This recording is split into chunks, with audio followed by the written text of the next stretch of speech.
aquel momento fue la peor catástrofe de la historia de la aviación. Era una escena de devastación total, terrible.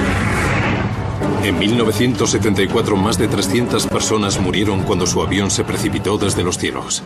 Apenas ha quedado nada que se pueda reconocer como parte de un aeroplano. No podíamos movernos por parte alguna sin exponernos a estar pisando restos de seres humanos. La clave para entender el desastre se encuentra a miles de kilómetros de allí. Una prueba poco común que cuenta la polémica historia de un accidente que pudo prevenirse.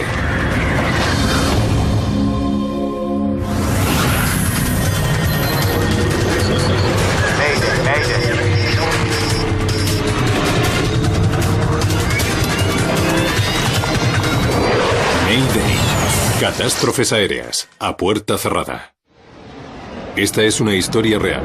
Está basada en informes oficiales, grabaciones de la cabina de mando y declaraciones de testigos oculares.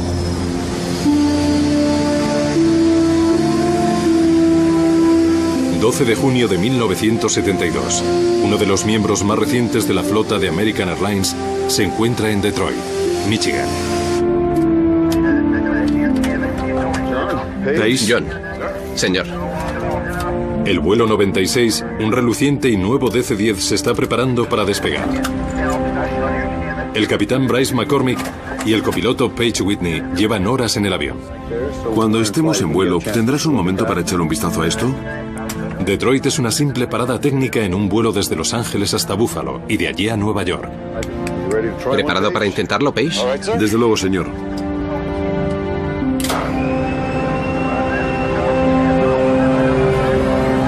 McCormick ha pilotado el aparato desde California, pero la última etapa va a ser cubierta por Whitney.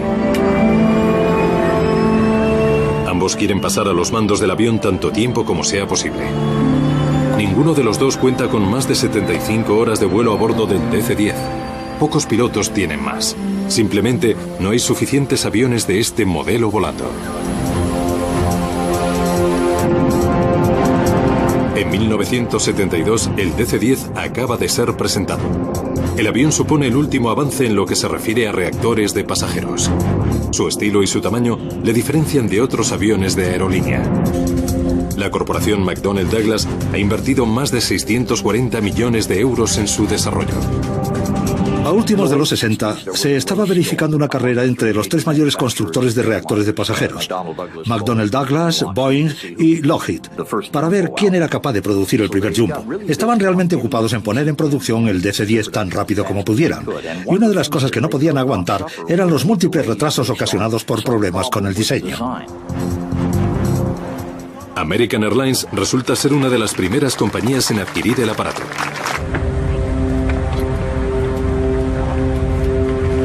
El vuelo 96 es uno de aquellos aviones, justamente el quinto DC-10 que se construyó.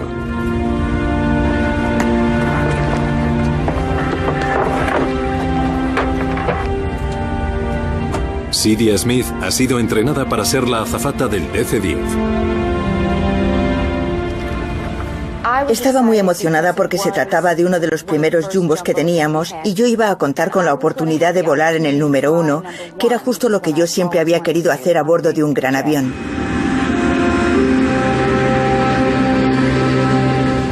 Lo tengo.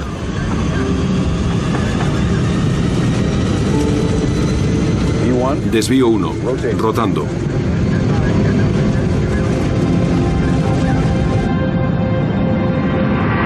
Nada más dar las 7 de la tarde, el vuelo 96 despega del aeropuerto de Detroit.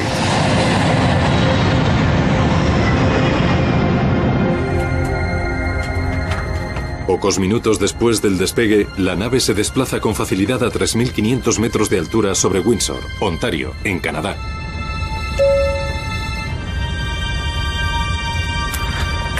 Yo estaba sentada en mi asiento. Como el capitán había apagado la señal de abróchense los cinturones, me dirigí hacia la cocina y tuve que andar casi como si fuera colina abajo, porque teníamos que subir para ir a la cocina y encender la cafetera.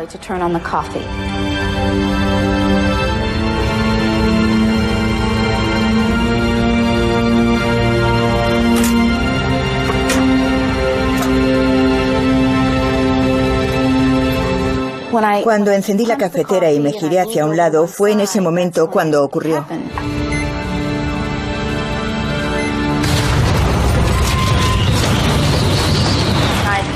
Recuerdo que me caí, porque el avión iba moviéndose así, pero de repente comenzó a moverse de esta manera.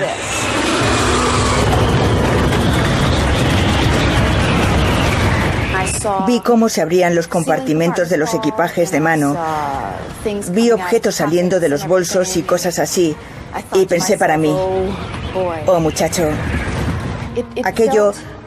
aquello parecía el último día de mi vida. Hemos chocado con algo. Hemos perdido un motor. En la cabina de mando, la tripulación lucha por mantener el control de su reactor. Los aceleradores que controlan los 3 motores están inactivos. El avión pierde casi todo su impulso. El enorme reactor comienza a descender. De inmediato el avión se inclinó muchísimo. Y lo que ocurrió a continuación fue que una pieza del avión me golpeó en la cara. Mi marido buscaba frenéticamente una azafata para que me diera algo para hacer presión en mi cara y parar la hemorragia. Déjame que lo coja.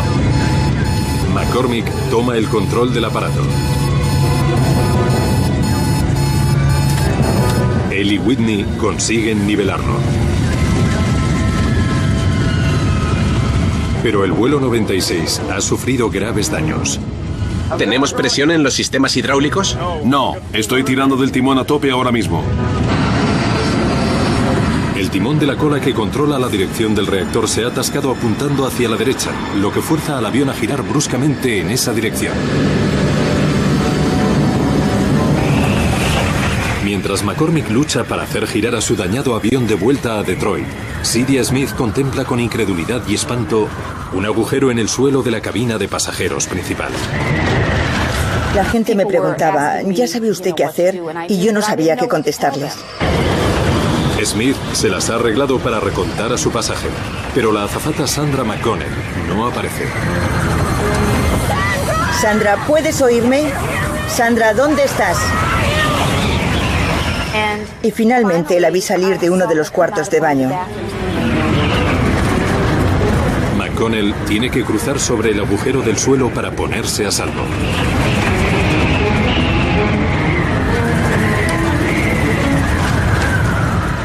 Y casi a cada paso que daba, el suelo se iba hundiendo.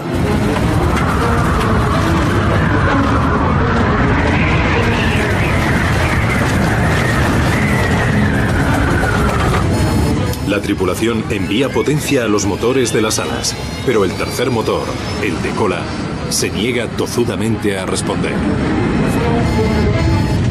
Centro, aquí el vuelo 96 de American Airlines. Tenemos una emergencia. Recibido. American 96. ¿Qué tipo de emergencia? Tenemos un timón atascado. Necesitamos descender y efectuar una aproximación. Junto con el motor y el timón, McCormick tiene también problemas con los alerones de la cola del avión. Estos le ayudan a mover la enorme nave hacia arriba y hacia abajo. Responden lentamente, pero puede moverlos. La situación no es del todo desesperada. Creo que podrá volar. American 96, gire completamente a la derecha. El rumbo será 200. Sin controlar por completo los alerones y con un timón atascado hacia la derecha, McCormick tiene que usar sus motores para hacer girar a la aeronave.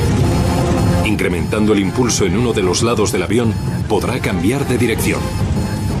Pero no ocurrirá con rapidez. No tengo control de timón en absoluto. Así que nuestros giros tendrán que ser lentos y cuidadosos. Todos los pasajeros se apartan tanto como pueden del agujero abierto en la parte trasera del aparato.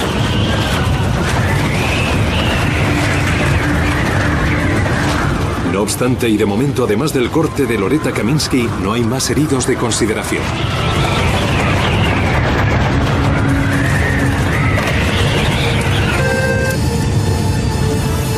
Capitán, hay un agujero en la parte trasera del avión. ¿Un agujero? Sí, señor. ¿Qué quiere que hagamos?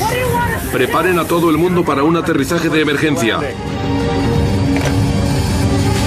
El DC-10 de Bryce McCormick está seriamente dañado. Las vidas de todas las personas a bordo dependen por completo de su habilidad para hacer tomar tierra a un aparato que apenas puede volar.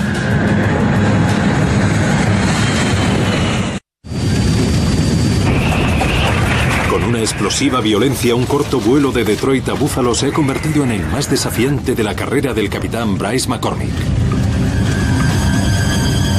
Mientras se dirige de vuelta a Detroit, McCormick comienza a decelerar su nave, de modo que ésta pueda aterrizar con seguridad. Pero cuando ejecuta la maniobra, el avión comienza a caer con peligrosa rapidez. En el mejor de los casos, McCormick debería descender a 214 metros por minuto. Sin embargo, está cayendo en este momento a más del doble de esa velocidad, 488 metros por minuto. ¿Cuál es la velocidad de descenso? Velocidad de descenso 488 metros. A semejante velocidad, McCormick se estrellaría muy lejos de la pista de aterrizaje. Aumenta la potencia de sus motores para ralentizar la caída. Velocidad de descenso 214 metros. McCormick ha conseguido reducir la velocidad de descenso del avión a 214 metros por minuto, pero para hacerlo ha tenido que aumentar su velocidad de avance relativa, lo que significa que tomará tierra mucho más rápidamente de lo normal. Por primera vez desde el comienzo de la crisis, McCormick habla a los pasajeros. Señoras y caballeros, soy su capitán al habla. Hemos tenido un pequeño problema, pero el avión ya está bajo control y vamos de regreso a Detroit para efectuar un aterrizaje de emergencia. Bryce McCormick estaba tan tranquilo como si nos estuviera dando la bienvenida a su avión. A menos de media hora del despegue, el DC-10 seriamente dañado lucha por volver al aeropuerto de Detroit. Los pocos minutos que tardamos en volver a Detroit fueron los más largos que jamás recordaré haber vivido, porque estábamos seguros de que no íbamos a sobrevivir.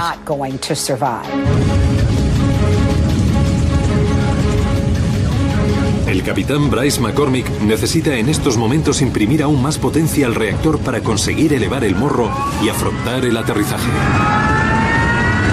Su nave aún sufre una deriva a la derecha y avanza a toda velocidad.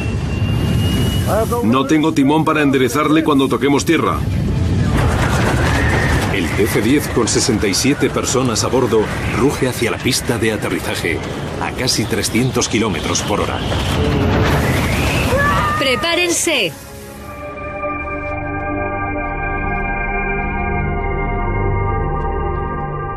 El aterrizaje fue la parte más aterradora de todo el vuelo.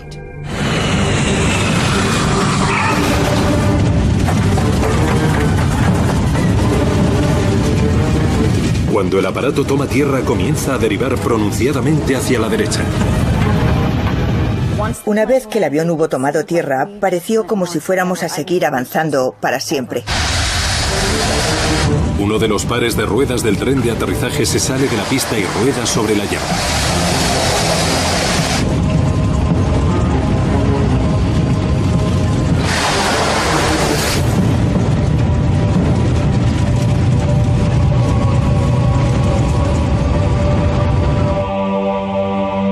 Después del agónico aterrizaje, el avión se detiene a solo 300 metros del final de la pista.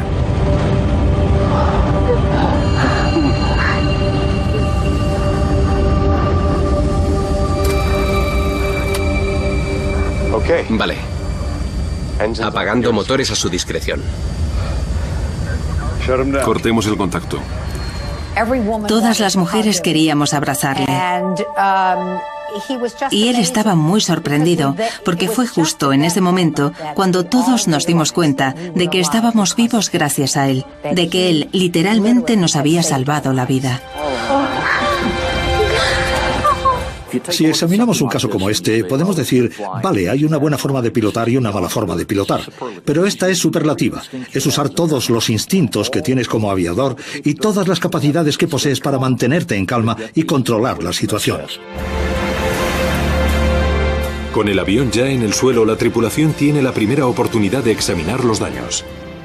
El capitán y yo volvimos hacia atrás cuando todo el mundo hubo salido y nos quedamos mirando el agujero y era absolutamente sobrenatural. No había señal alguna que indicase que el reactor hubiera chocado con algo, según pensaron en principio los pilotos. ¿Qué había causado semejantes daños en la aeronave? El agujero era tan enorme que si alguien hubiera estado sentado en los asientos que había allí, le hubiera succionado de inmediato. En aquel momento, aún tenían la sensación de que podía tratarse de una bomba. Pero aunque el incidente había sucedido con explosiva rapidez, no se encontró rastro alguno de bombas.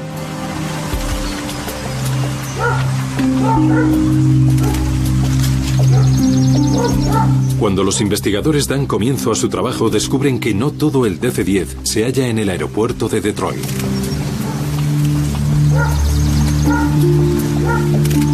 Un ataúd que la nave transportaba en su bodega de carga se descubre a 30 kilómetros del aeropuerto, cerca de Windsor, Ontario, en Canadá.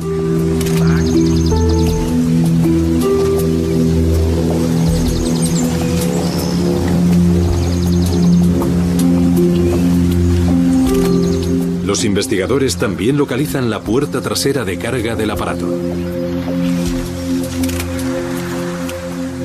Se supone que las puertas no caen desde los aeroplanos, especialmente porque se trataba de más de un avión bastante nuevo. No podíamos esperar que algo así fuera a ocurrir. Cuando examinan la bodega de carga del aparato, descubren que el diseño de la compuerta por sí mismo es un punto de falla potencial. La mayoría de las compuertas de un reactor se abren hacia adentro. De hecho, la compuerta es ligeramente mayor que la mampara en la que encaja. A medida que la presión aumenta en el interior de la nave, este tipo de puerta se encaja realmente en el fuselaje del avión. Este diseño consigue una compuerta extremadamente segura. Pero McDonnell Douglas diseñó la compuerta de carga para que se abriese hacia afuera. Se tomó esa decisión con el fin de incrementar el espacio útil para carga del aparato. Una vez cerrada, unos ganchos existentes en la puerta del DC-10 aprisionan una barra existente en la estructura del marco de la puerta del avión. Para asegurarse de que está cerrada, los maleteros bajan una palanca a presión que mueve los pasadores de bloqueo a través de los ganchos que mantienen la puerta en su sitio. Al inspeccionar los investigadores la bodega de carga del avión, no encuentran daños estructurales alrededor de la puerta. Cuando estudian los cierres de la propia puerta, observan que los pasadores no están completamente cerrados. De modo que los pestillos que se supone que aseguran que la compuerta esté bloqueada no están en su posición de cierre. En el momento en que interrogamos al maletero que había cerrado la puerta, quedó claro inmediatamente que tuvo que hacer demasiada fuerza para cerrar la puerta. De hecho, nos dijo que tuvo que usar su rodilla para desatascar la manija de la puerta. Los investigadores hacen un aterrador descubrimiento. Resulta posible colocar en posición la palanca en el exterior de la compuerta, incluso aunque los ganchos y los pestillos de bloqueo no estén en su posición de cierre. Paul Eddy es un periodista que investigó la historia del DC-10. Lo que Windsor puso de relieve es que podíamos realmente mover la palanca para enganchar las fijaciones superiores, de manera que dicha palanca encajase en su sitio, sin conseguir que los pestillos de bloqueo cumpliesen su cometido. Esto significa que los maleteros pueden creer que la compuerta está cerrada, cuando en realidad no lo está. Pero no se trata solamente de que la palanca exterior pueda encajarse sin que los bloqueos estén completamente en su posición. Además, no hay forma de que la tripulación se aperciba de ello. Los pestillos de bloqueo defectuosos seguirían apagando la luz de aviso correspondiente, aun cuando no se hallasen en su posición correcta. La puerta era una bomba de tiempo en marcha. A medida que los pasajeros van subiendo a bordo del reactor, la diferencia entre la presión en el interior del avión y el exterior del mismo va en aumento. Si cualquier puerta no se cierra adecuadamente, volará con la fuerza de una explosión. El problema en el vuelo de la American Airlines comenzó en el momento en que la nave superó los 3.500 metros de altura. Cuando la puerta estalló, el ataúd que se encontraba en la bodega fue succionado. Al liberarse la presión en el interior del aparato, todo lo que no estaba firmemente sujeto fue succionado hacia el exterior. Resulta realmente algo sorprendente si no te lo esperas. Lo que tenemos aquí es una gran cantidad de aire metida a presión en el interior de la nave que está deseando salir. Y cuanto más grande sea el avión, más potente resulta el huracán de aire que sale al exterior durante esos momentos. Por sí misma, la descompresión explosiva no impide que un avión pueda seguir volando. De modo que, ¿por qué experimentó el capitán McCormick tantas dificultades para controlar su reactor?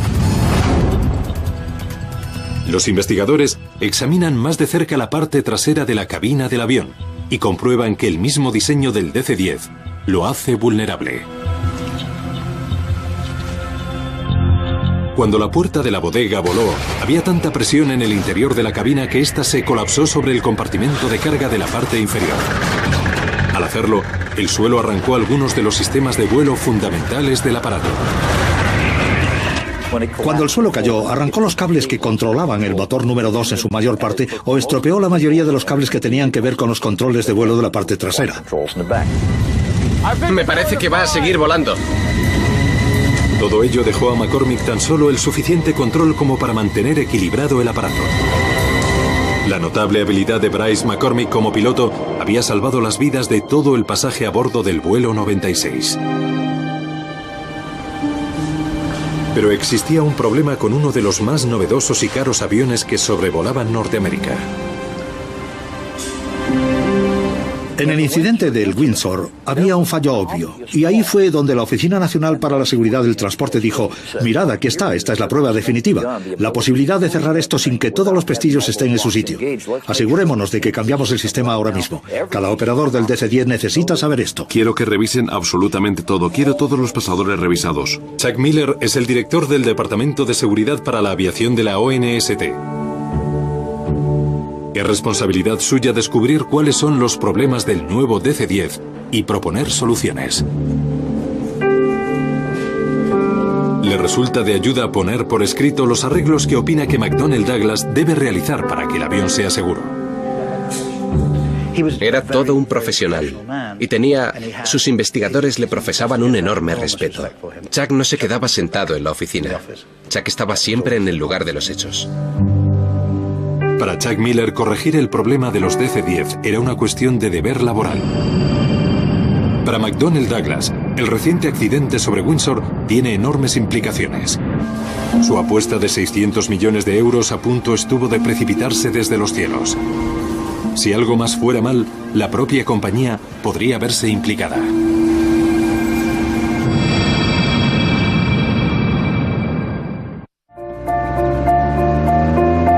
3 de marzo de 1974. Un día perfecto en París, casi primaveral. Hace ya 2 años desde que un DC-10 estuvo a punto de estrellarse cerca de Windsor, Ontario. En este momento, más de 50 de los nuevos aparatos vuelan alrededor del mundo. Uno de ellos, el número 29, es propiedad de la Turkish Airlines.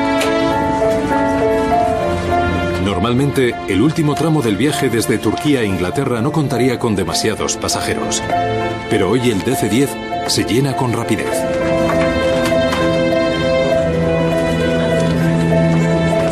La gente entra apretadamente en sus asientos por todo el avión. Una huelga de una aerolínea británica ha provocado que los pasajeros peleen por cualquier vuelo de vuelta a Londres. Wendy Will es una más de las personas que toman el vuelo en el último minuto. Es modelo y vuelve a su hogar tras un rodaje en España. Hacía 18 meses que nos habíamos casado y estábamos pensando en comenzar una familia. Creo que el secreto de su éxito como modelo no se debía solamente a que era una chica muy atractiva y buen material para ser modelo, sino que era realmente apreciada por todos los fotógrafos, puesto que tenía una personalidad complaciente, alegre y amable. Con todos los nuevos pasajeros subiendo a bordo, el vuelo se ha retrasado ligeramente. Y no solamente está esperando la tripulación. En la parte trasera del avión se halla el maletero Mohamed Mahmoudi. Debido a todos los nuevos pasajeros, no está seguro de si hay más maletas que cargar. ¿Eso es todo? Se acabó. Vale, la cierro. Puesto que no hay más equipaje que cargar, Mahmoudi cierra la compuerta de carga trasera.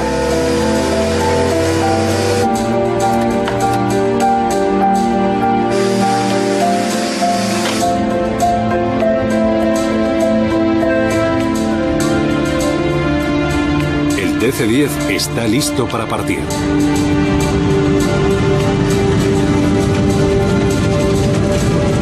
Justo después de las 12:30 horas de la mañana, el vuelo THY 981 despega hacia los cielos de París.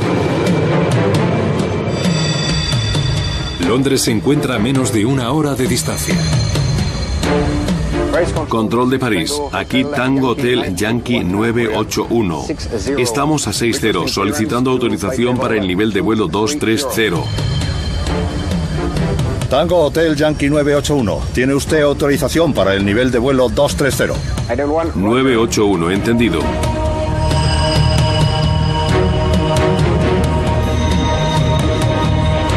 Mientras se aleja del aeropuerto, el DC-10 sigue ganando altura. 2.700 metros. 3.000 metros. 3.300 metros.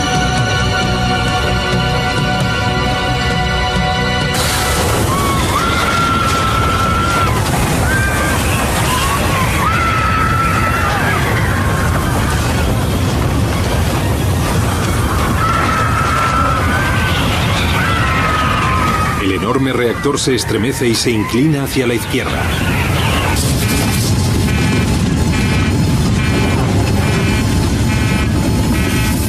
¿Qué ha ocurrido? La cabina ha volado. ¿Estás seguro? Tan solo 16 segundos después de que la crisis se haya declarado, la tripulación lucha por salvar el maltrecho aparato. El morro apunta hacia abajo mientras el avión comienza a tomar velocidad. ¡Súbelo! ¡Levanta el morro! No puedo levantarlo, no responde. Los pasajeros que ocupan la parte trasera del reactor son testigos de una aterradora escena. 2 filas de asientos han desaparecido literalmente. A través de un enorme boquete que hay en el suelo, los pasajeros pueden ver los cielos de Francia. 2100 metros. ¿Y los sistemas hidráulicos? Los hemos perdido. La tripulación descubre que carecen de presión hidráulica con la que controlar el aparato. Sin ella, no pueden manejar ni el timón ni los elevadores. Aun careciendo de los controles más básicos, el avión comienza a nivelarse. Pero ha caído durante demasiado tiempo. Parece que vamos a chocar contra el suelo. ¡Acelera! El DC-10 se está desplazando a casi 800 kilómetros por hora.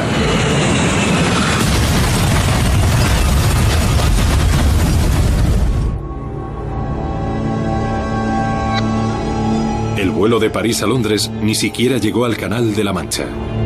9 minutos después de despegar, el vuelo 981 de la Turkish Airlines se convierte en la peor catástrofe aérea de todos los tiempos.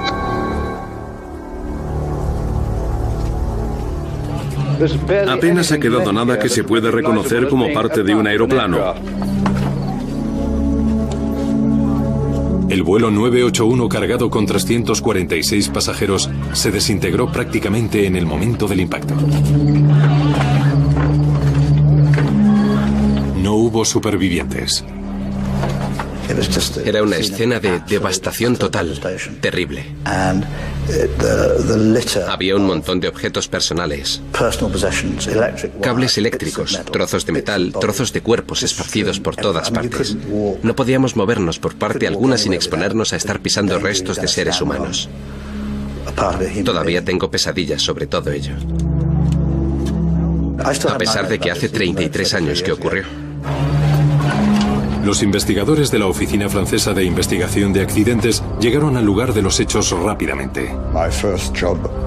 Mi primera tarea consistió en evaluar la extensión del accidente y comenzar a investigar sobre el terreno.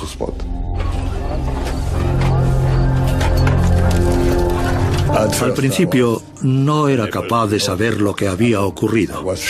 Solo me daba cuenta de que se había producido un terrible accidente y que sería un trabajo muy duro para los investigadores. A pesar de la brutal fuerza del choque, las cajas negras, hechas de 3 capas de acero endurecido y material aislante, han sobrevivido. Sus contenidos podrían suministrar valiosas pistas sobre el accidente. Casi todas las teorías hablaban de que debía tratarse de una bomba, puesto que, dese cuenta, se trata de un poderoso aparato prácticamente nuevo volando por un cielo limpio y azul, que sube a 3.000 metros y de repente cae. Llaman a los investigadores desde un lugar a 15 kilómetros del punto del accidente. Localizan una pieza del fuselaje y 2 filas de asientos del DC-10. Cayeron, parece ser, desde el aeroplano antes de que se estrellase en el bosque.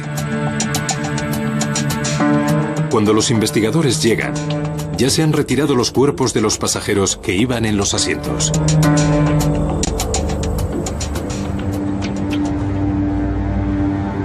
Cuando los familiares de los fallecidos llegan a Francia, se les conduce a una pequeña iglesia en la ciudad de Senlis. Una de las escenas más tristes que he visto la contemplé en esta iglesia.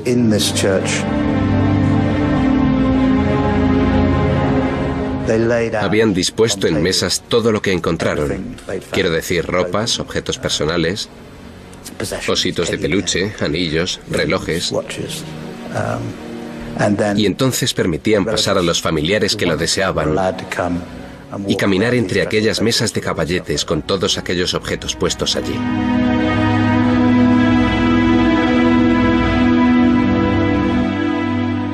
Hicieron un paquetito con el anillo de casada de mi esposa y anillos de compromiso.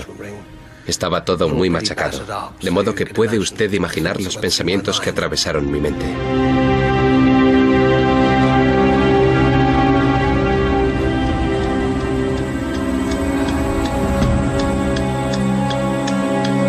Al estar implicado un avión norteamericano en el accidente, Chuck Miller de la ONST se une a la investigación.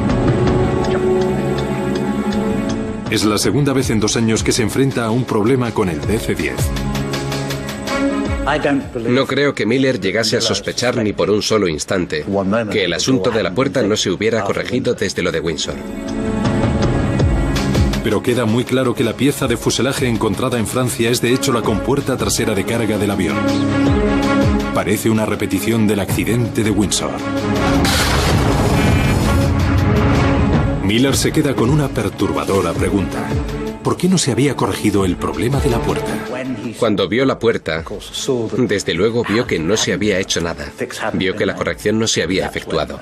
En ese momento, creo que se enfadó muchísimo, por supuesto. Miller hace algo poco frecuente. Pese a que la investigación oficial no ha hecho más que comenzar, proporciona al periodista Paul Eddy un importante consejo. Le dije, ¿tiene usted alguna idea sobre lo que hizo que la puerta se desprendiese? Y me dijo, pues sí, si yo fuera usted me iría y buscaría en un lugar llamado Windsor, Ontario.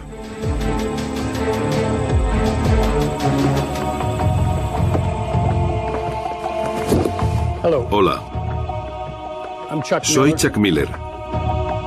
Miller comparte sus sospechas con los investigadores franceses.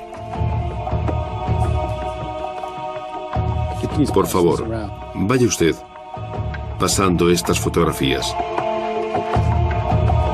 Se tomaron el 12 de junio de 1972, justo después del accidente.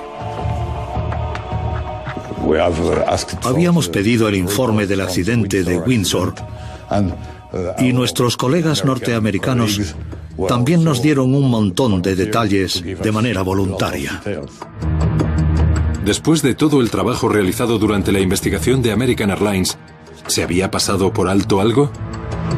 ¿Había otro problema con el enorme avión de McDonnell Douglas?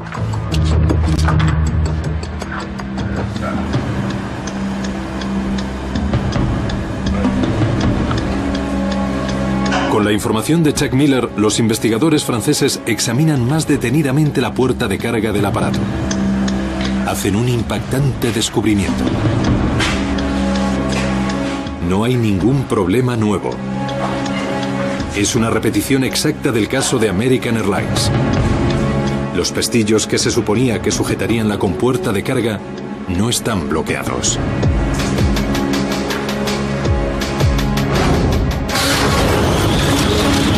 Y puesto que 2 filas de asientos habían sido succionadas del interior del DC-10 sobre París, es evidente que el suelo del avión se colapsó, del mismo modo que lo hizo en Windsor. ¡Nos precipitamos contra el suelo! ¡No puedo levantarlo! ¡No responde!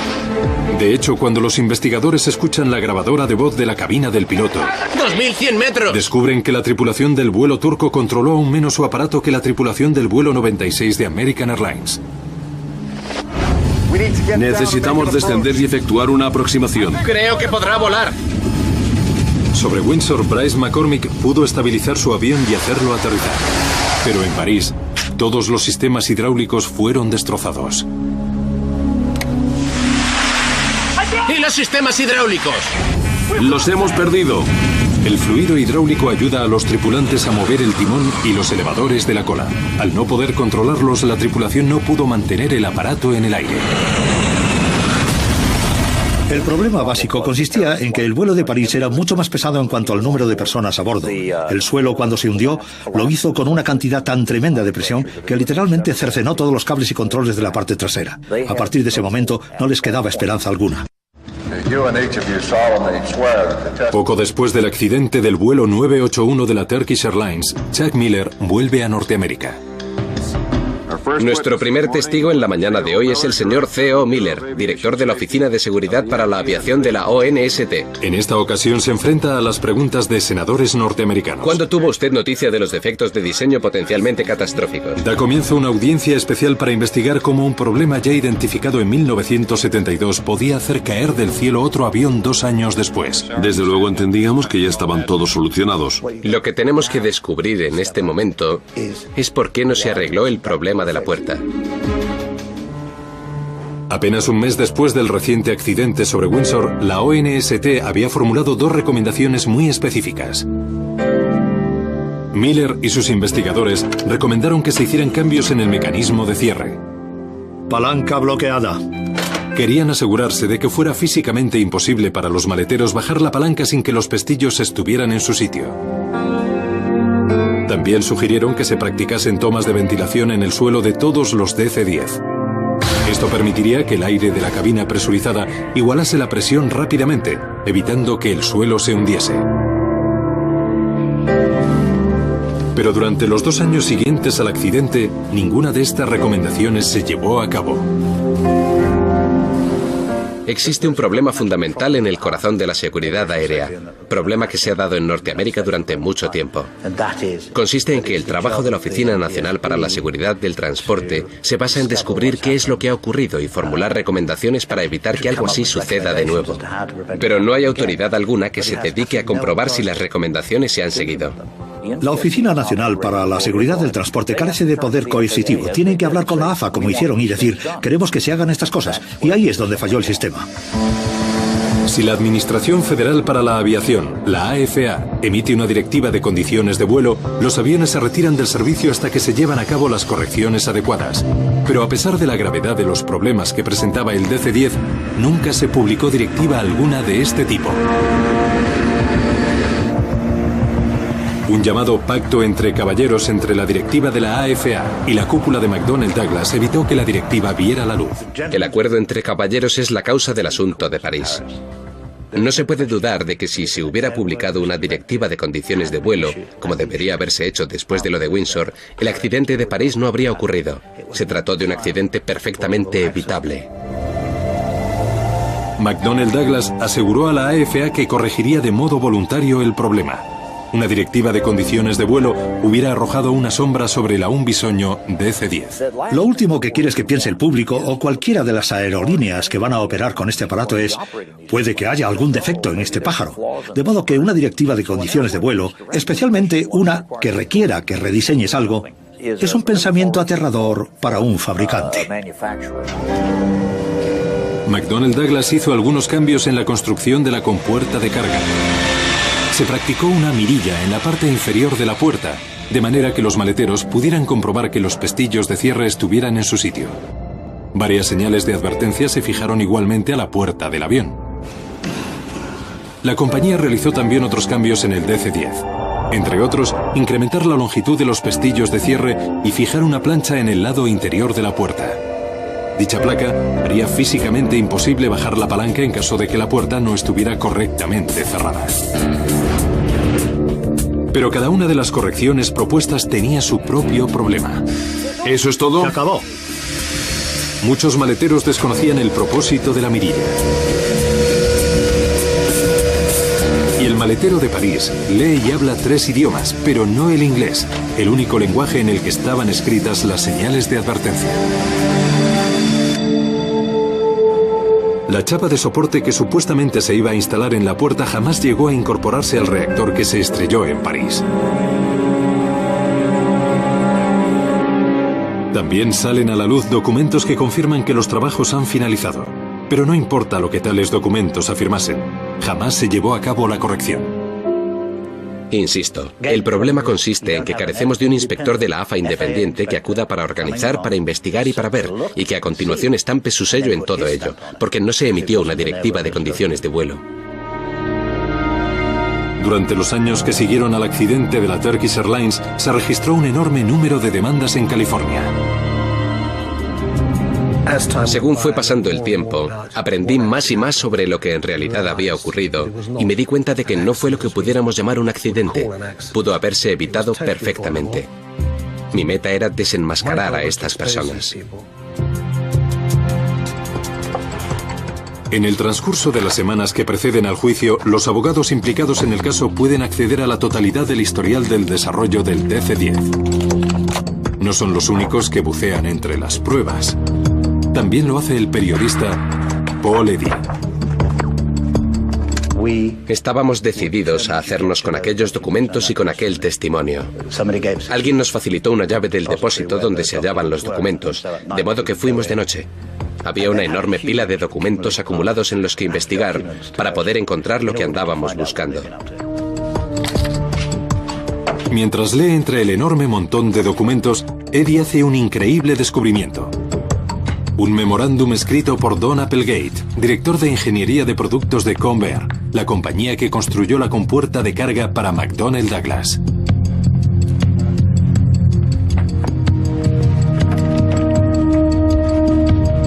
Creo que el momento en el que supimos que los teníamos se produjo cuando encontramos el memorándum Applegate, que específicamente avisaba de que esto podría ocurrir.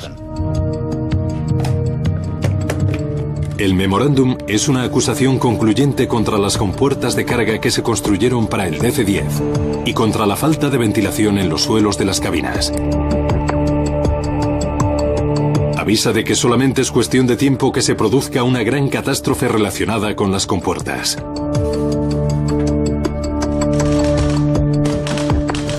El aparato demostró una susceptibilidad inherente al fallo catastrófico cuando se le expuso a la descompresión explosiva del compartimento de carga. El memorándum, escrito pocas semanas después de lo que pudo ser un desastre en Windsor, recomienda que se efectúen cambios inmediatos en la compuerta de carga del DC-10. Sabes que les tienes. Sabes que les tienes porque sabes que lo sabían. Durante la celebración del juicio se hace otro sorprendente descubrimiento. McDonnell Douglas no solamente conoce el problema tras el asunto de Windsor, sino que lo ha conocido durante el desarrollo del DC-10.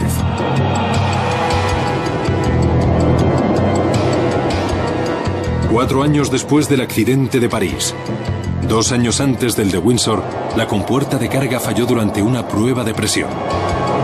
La compañía sabía que existía un problema, pero el diseño fundamental de la puerta no cambió. No podía creer que una gran corporación como era entonces McDonnell Douglas, pudiera hacer semejante cosa. Podía arriesgar nuestras vidas, las vidas de personas normales y corrientes, por cuestión de dinero.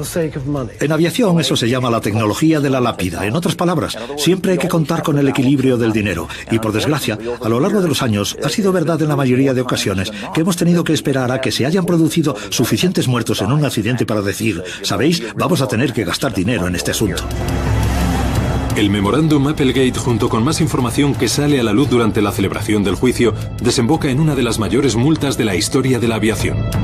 McDonnell Douglas pagó más de 50 millones de euros en indemnizaciones.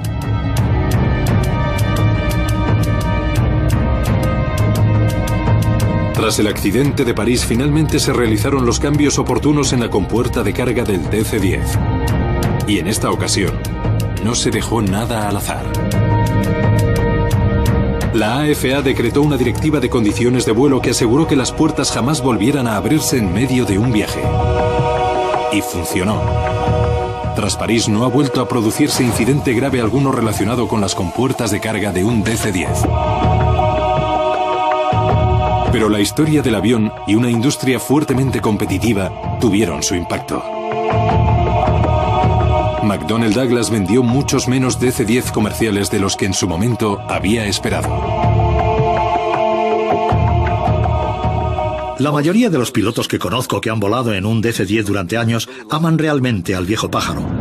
Probablemente sea un poco más torpe que el 747 por lo pesado de sus controles de vuelo, pero aún así es un estupendo pájaro en el que volar. Todo eso está muy bien, pero no puedes separar ni al avión ni a la compañía de la terrible reputación que produjo el accidente. A la larga, la propia McDonnell Douglas desaparece. Boeing adquirió la compañía en 1996.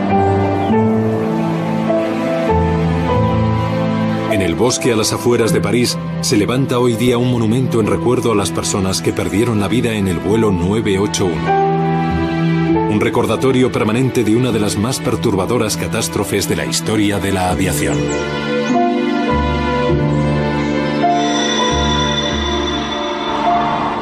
Nunca lo olvidas. He tenido que vivir mi vida durante 30 y tantos años, pero nunca lo he olvidado. La gente de hoy piensa que fue un accidente, y no lo fue.